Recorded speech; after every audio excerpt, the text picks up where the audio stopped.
Class 9th students, आज एक question करेंगे based on mid point theorem, chapter quadrilaterals.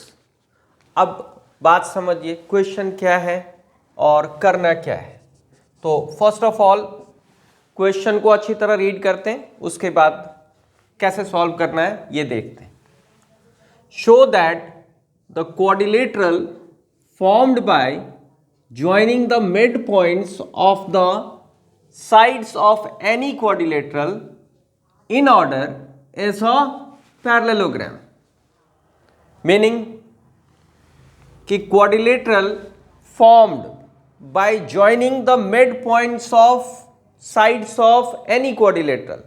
तो है क्या समझिएगा, एक क्वाड्रिलेटरल है, एनी क्वाड्रिलेटरल, ऐसा क्वाड्रिलेटरल फॉर्म कर दिया मैंने, any quadrilateral, name it A B C D.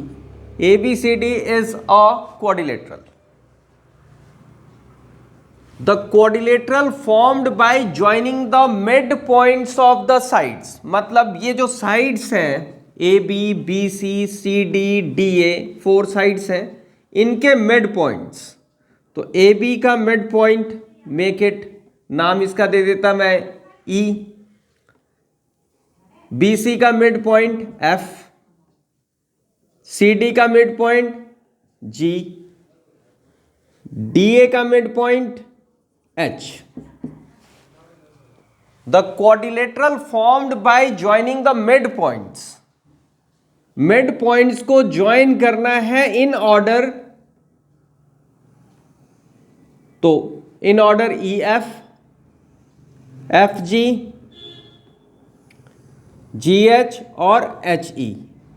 तो वी हैव टू शो कि ये जो क्वाड्रिलेटरल फॉर्म हुआ है ई F G H is a parallelogram. इसे हमें पैरेललोग्राम शो करना है कि इट इज अ पैरेललोग्राम। तो देखो गिवन लिखना पड़ेगा पहले, तो गिवन लिखता है।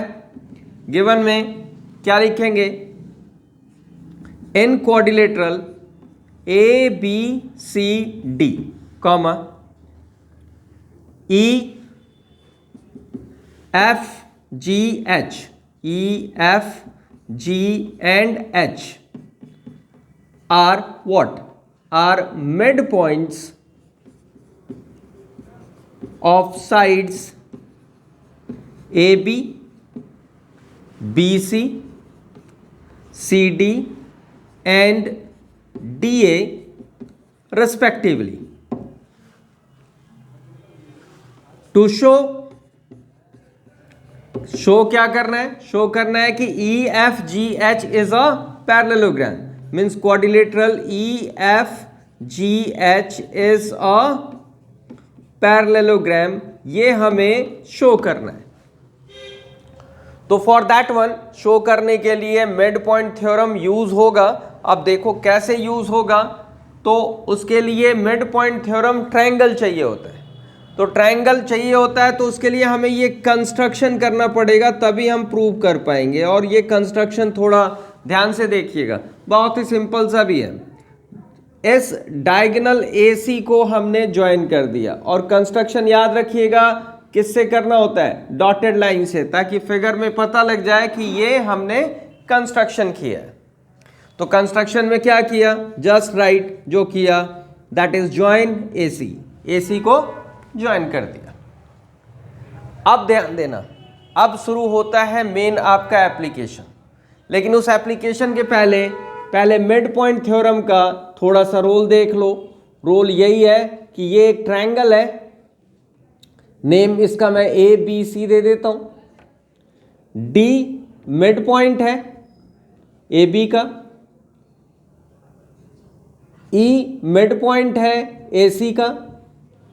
तो मिड पॉइंट थ्योरम यही कहता है कि ये जो मिड पॉइंट्स को ज्वाइन करने वाली लाइन सेगमेंट है, दैट इज डी ई, वो पैरेलल होगा third side of the triangle, that is BC, and also DE is equals to half of BC। Meaning ये है कि line segment joining the mid points of two sides of a triangle is parallel to its third side and equal to half of its length. Half of its length का मतलब अगर ये 10 centimetre है तो ये DE 5 सेंटीमीटर होगा। Okay, तो इसी का हम एप्लीकेशन यूज करेंगे इसमें। तो देखिए एप्लीकेशन में क्या करते हैं, हम प्रूफ लिख रहे हैं यहां पे। प्रूफ में at first we consider triangle ABC, तो लिखेंगे इन ट्रायंगल ABC, बहुत ही सिंपल सा। E मिड पॉइंट है AB का, F मिड पॉइंट है BC का, तो E and F are mid points of AB and BC। कैसे, तो गिवन है। देयरफॉर बस हमें रिजल्ट लिखना है। मिड पॉइंट्स को ज्वाइन करने वाली जो ये लाइन सेगमेंट है EF that is parallel to side AC, इस AC के पैरेलल होगा and equals to half of its length, मतलब EF is parallel to AC and also EF is equals to half of AC. Reason by midpoint theorem, by midpoint theorem, and make it equation number first। दोनों अब ये triangle ले लेंगे दूसरा वाला, इसके opposite में जो है ADC। नाउ एक कनेक्टर यूज कर लो या सिमिलरली भी लिख सकते हो। नाउ इन ट्रायंगल ADC बताइए, H मिड पॉइंट है, H and G are mid points of sides AD and CD, respectively भी लिख सकते हैं, रिस्पेक्टिवली, यहां भी लिख दो रिस्पेक्टिवली। और कैसे, तो गिवन से, पहले से ही पता है ये मिड पॉइंट से। देयरफॉर अब रिजल्ट बताइए, लाइन सेगमेंट ज्वाइनिंग, ये ट्रायंगल है, फिर से देखना ADC, ये पूरा ट्रायंगल, इनके मिड पॉइंट्स को ज्वाइन करने वाली line segment that is HG, sides के मिड पॉइंट को ज्वाइन करने वाली line segments HG is parallel to AC, HG is parallel to AC and HG is equals to half of AC। Reason by mid point theorem, by mid point theorem. Make it equation number second.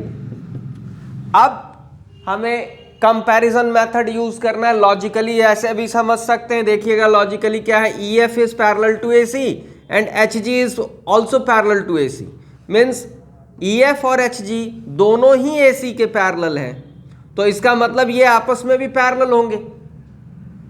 तो result लिखते हैं from equations first and second, EF parallel AC, HG parallel AC, तो lines parallel to a common line are parallel to each other, that means लिख सकते हैं हम EF is parallel to HG and इधर EF equals to half of AC, HG equals to half of AC, मतलब EF भी half AC के equal है, HG भी हाफ AC के इक्वल है, तो दोनों ही आपस में फिर यहां इक्वल हो जाएंगे, that is EF is equals to HG।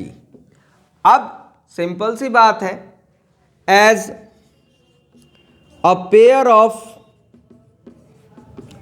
Opposite sides of quadrilateral EFGH are parallel and equal, therefore quadrilateral EFGH is a parallelogram, hence showed। बात समझिएगा, पैरेललोग्राम की कंडीशन है कि अगर एक पेयर साइड अगर आप पैरेलल और इक्वल कर देते हो, ये पैरेलल और इक्वल हमने कर दिया एक पेयर, तो ये क्वाड्रिलेटरल पैरेललोग्राम है और दूसरा पेयर भी ऑटोमेटिकली पैरेलल एंड इक्वल हो जाएगा। तो this is the simplest question based on application of mid point theorem और यही सबसे ज्यादा यूज होता है, तो आप इसको लिख के प्रैक्टिस कर लो। That's all for today, next class में आगे बताऊंगा।